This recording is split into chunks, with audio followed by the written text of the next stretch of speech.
مروج صلاۃ السلام۔ خوب یاد رکھنا چاہیے کہ عبادت کا جو طریقہ رسول اللہ صلی اللہ علیہ وآلہ وسلم نے خود ارشاد فرمایا ہے، اس کے مقابلے میں کسی اور کا خود ساختہ طریقہ نہ شریعت میں قابل قبول ہے، نہ ہی اس میں اجر و ثواب کی امید کی جا سکتی ہے۔ بخاری و مسلم کی ایک روایت کے مطابق ایک موقع پر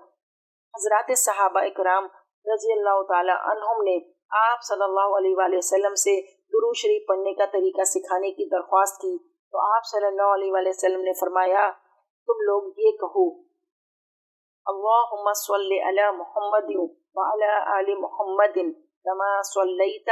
علی ابراہیم وعلی آل ابراہیم انک حمید مجید،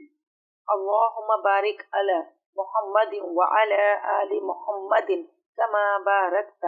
علی ابراہیم وعلی آل ابراہیم انک حمید مجید۔